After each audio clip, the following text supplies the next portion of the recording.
السلام عليكم ورحمة الله وبركاته. الحمد لله رب العالمين، والصلاة والسلام على سيد الأنبياء والمرسلين نبينا محمد صلى الله عليه وسلم وعلى آله وأصحابه أجمعين. أما بعد، يقول الله سبحانه وتعالى: المال والبنون زينة الحياة الدنيا. وقال تعالى في مقام آخر: يا أيها الذين آمنوا قوا أنفسكم وأهليكم نارا وقودها الناس والحجارة. محترم علماء کرام اور مہمانان اعظام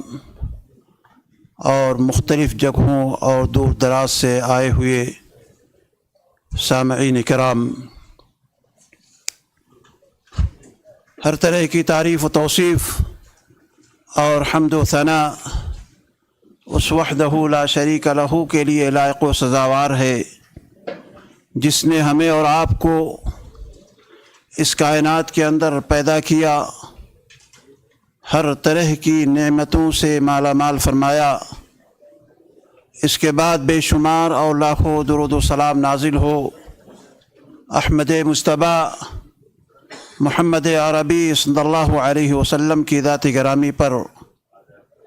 جنہیں اللہ تعالیٰ نے اس پاک کائنات کے لیے اور پوری امت کے لیے رہبر اور آخری پیغمبر بنا کر کے مبعوث فرمایا۔ حاضرین کرام، جیسا کہ آپ کے سامنے عنوان کے تعلق سے بتایا گیا کہ اولاد کی تربیت کیسے کی جائے گی، یقیناً ہم تمام لوگوں کے لیے، ہم والدین کے لیے اولاد کا پائے جانا یہ بہت بڑی نعمت ہے، لیکن ان کی صحیح تربیت کرنا ایک اہم ذمہ داری ہے، اور یہ ذمہ داری والدین کے اوپر عائد ہوا کرتی ہے، کیونکہ اچھی تربیت ہی سے اولاد اہل خانہ کے لیے، معاشرے اور سوسائٹی کے لیے اور خود والدین کے لیے نیکی کی باعث ہوتی ہیں۔ لیکن اچھی تربیت نہ ہونے کی صورت میں آپ دیکھیں گے، اور ہم تمام لوگ دیکھ رہے ہیں کہ معاشرے کے اندر ہر طرح کا فتن و فساد، عیاری، مکاری، دھوکہ دہی، دغا بازی، فحاشی اور شر و فساد اور قتل و خونریزی، یہ تمام چیزیں بالکل عام ہوا کرتی ہیں۔ انسانیت اور شرافت نام کی کوئی چیز باقی نہیں رہ جاتی، ہر آدمی صرف اور صرف ایک دوسرے سے الفت و محبت اپنی ضرورت کے خاطر، اپنی حاجت کے لیے کرتا ہے۔ سامنے اگر کوئی برائی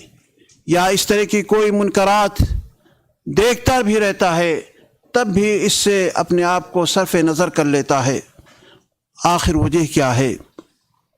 اس کے اسباب کیا ہیں؟ اس کے وجوہات کیا ہیں؟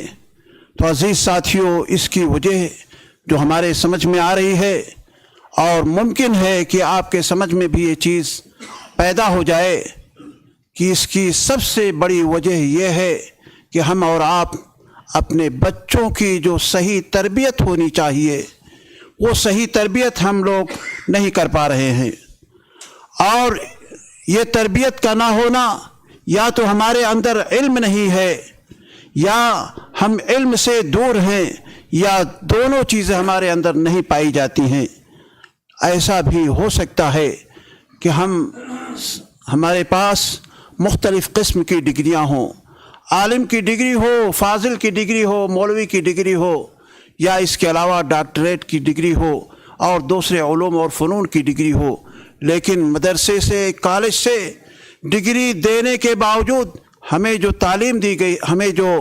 تربیت دی گئی ہے، وہ تربیت ہمارے بچوں کے لائق نہیں ہے، یا ہمیں وہ تربیت سرے سے دی ہی نہیں گئی ہے، تربیت کے تعلق سے ہمیں کوئی چیز نہیں بتائی گئی ہے۔ اس لیے ہمیں چاہیے کہ ہم تربیت کے اوپر غور و فکر کریں۔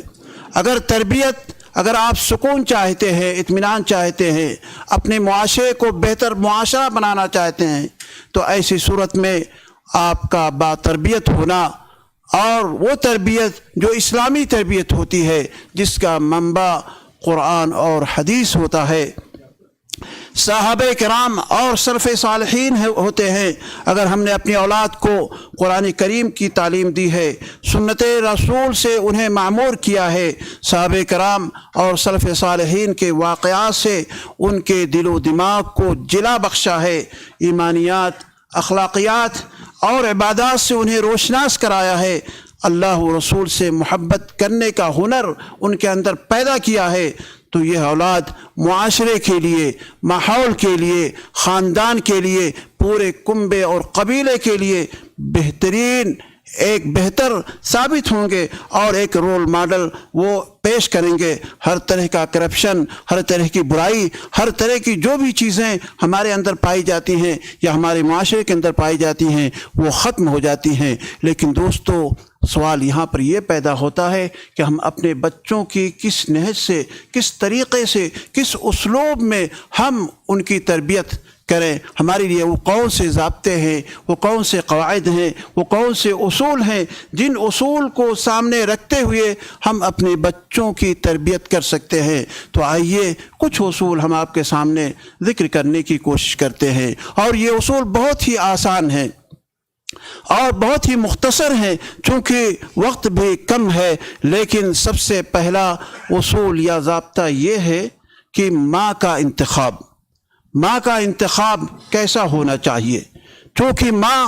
صرف ایک فرد کی تربیت نہیں ہوتی ہے، ماں کے ذریعے سے ایک پورے خاندان کی تربیت ماں کے ذریعے سے ہوتی ہے۔ ماں کے انتخاب کے لیے ہمیں چاہیے کہ جس ماں کو ہم انتخاب کریں یا اس کو چنیں، اس کے لیے نیک سیرت ہونا، اس کے لیے صالح ہونا، اس کے لیے بہتر ہونا بہت ہی زیادہ ضروری ہے، چونکہ پیارے حبیب جناب محمد رسول اللہ صلی اللہ علیہ وسلم کا فرمان ہے۔ حدیث مبارک کے اندر اللہ کے نبی صلی اللہ علیہ وسلم نے بیان کیا ہے کہ شادی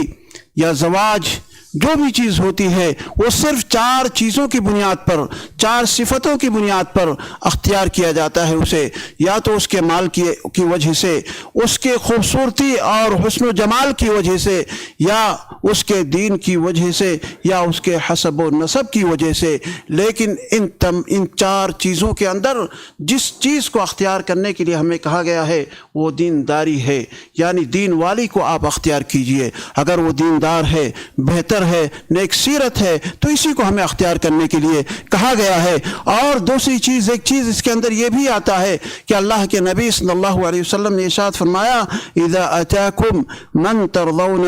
دینہ وخلقہ فانکحوہ، بالکل واضح کر دیا، 3 بار آپ نے ارشاد فرمایا، حتیٰ کہ صحابہ کرام نے کہا کہ اگر ان کے اندر کسی طرح کی کوئی نقص پایا جاتا ہے، کوئی کمی اس شخص کے اندر پائی جاتی ہے، تو کیا ایسی صورت میں ہم اس سے شادی کر سکتے ہیں؟ آپ نے ارشاد فرمایا کہ جی ہاں، اگر آپ ان کے دین کے تعلق سے، اخلاق کے تعلق سے اگر آپ مطمئن ہیں تو آپ کو اس میں شک کرنے کی کوئی گنجائش نہیں ہے، آپ فوری طور پر آپ اس کی شادی اس کے ساتھ کر دیجئے۔ اور شادی کے لیے ایک چیز یہ بھی ہے کہ نیک خاتون جو ہو وہ نیک ہو اور صالح ہو۔ صالح صفت کے تعلق سے آتا ہے کہ وہ نماز پڑھنے والی ہو، نماز پر مداومت کرنے والی ہو، ماہ رمضان کے روزے رکھنے والی ہو، اپنی شرمگاہ کی حفاظت کرنے والی ہو، شوہر کی فرما برداری کرنے والی ہو، اور اس کے مال کی حفاظت کرنے والی ہو۔ لیکن دوستو، اس شادی کے اندر ہمیں جلد بازی سے کام نہیں لینا چاہیے، کیونکہ بہت ساری جگہوں میں دیکھا یہی جاتا ہے کہ ابھی منگنی ہوئی، ابھی اختیار کیا گیا، دیکھا گیا، فوراً ایک ہی ہفتے کے اندر، فوراً 2-4 دن کے اندر آدمی بالکل شادی کر دیتا ہے، نکاح کر دیتا ہے۔ تو یہ چیز نہیں ہونا چاہیے، بلکہ جو ذمہ دار ہے اسے چاہیے کہ وہ سب سے پہلے اس کے ننھیال کا، اس کے ماں کے تعلق سے ضرور معلومات فراہم کرے، ضرور معلومات حاصل کرے، اس کے بعد اس کام کو آگے بڑھائے۔ تو یہ پہلی چیز ہے، یہ پہلا نقطہ ہے جو انسان کو اپنے بچوں کی تربیت کے لیے اختیار کرنا چاہیے۔ دوسرا نقطہ یہ ہے عزیز ساتھیوں کہ ہم تمام لوگوں کو چاہیے کہ اپنے بچوں کو چھوٹے سے ہی، بچپن ہی سے سب سے پہلے ان کے دل و دماغ کے اندر توحید باری تعالیٰ کے تعلق سے ان کے دل و دماغ کو ہم روشن کریں۔ سب سے پہلے انہیں ایمان کے بارے میں، اسلام کے بارے میں، اس کے کیا تقاضے ہیں، اس کے معنی کیا ہیں اور اس کے مفہوم کیا ہے، اس کے شروط کیا ہیں، ان تمام چیزوں کو ان کے اندر ڈالنے کی کوشش کریں، کیونکہ توحید اگر ان کے دل و دماغ میں پہلے سے بھر جائے گا بچپن میں تو کبھی بھی وہ چیز نہیں نکل پائے گی۔ جیسا کہ ابھی آپ نے موجودہ زمانے کے بہت سارے فتنوں کے تعلق سے مولانا سے آپ نے سماعت فرمایا ہے، اگر یہ چیز بچپن ہی میں ہمارے اندر یہ چیز پیدا ہو جائے اور ہم والدین اپنے بچوں کو صحیح تربیت کر لے جائیں تو یقین جانیے کہ ہمیں بڑے ہونے کے بعد ہمارے ذہن کو، ہمارے دماغ کو اور ہماری فکر کو کوئی بھی چیز الگ نہیں کر سکتی ہے، دوسرے راستے پر نہیں لے جا سکتی ہے۔ اس لیے بچپن ہی سے، شروع ہی میں ہمیں کوشش کرنی چاہیے کہ اپنے اولاد کو لا الہ الا اللہ محمد رسول اللہ کے تعلق سے ان کے دل و دماغ کے اندر اس چیز کو ہم رکھنے کی کوشش کریں۔ قرآن مقدس کے اندر آپ دیکھ لیجئے کہ سورہ لقمان میں حضرت لقمان علیہ السلام اللہ تعالیٰ نے ارشاد فرمایا وَإِذْ قَالَ لُقْمَانُ لِابْنِهِ يَا بُنَيَّ لَا تُشْرِكْ بِاللَّهِ ان الشرک لظلم عظیم۔ دیکھیے بچپن میں سب سے پہلی چیز کی جو یہاں پر دعوت دی گئی وہ توحید کے تعلق سے بچے کو بتایا گیا کہ آپ اللہ کے ساتھ شرک مت کیجئے۔ شرک کیا ہے؟ توحید ہے، یعنی آپ شرک مت کیجئے، یعنی آپ اللہ رب العالمین کو ایک مانیے، اللہ تعالیٰ ہی کی عبادت کیجئے، اس کے علاوہ کسی اور کو آپ مت مانیے۔ اور توحید کے بعد جو سب سے پہلی چیز آتی ہے وہ یہ ہے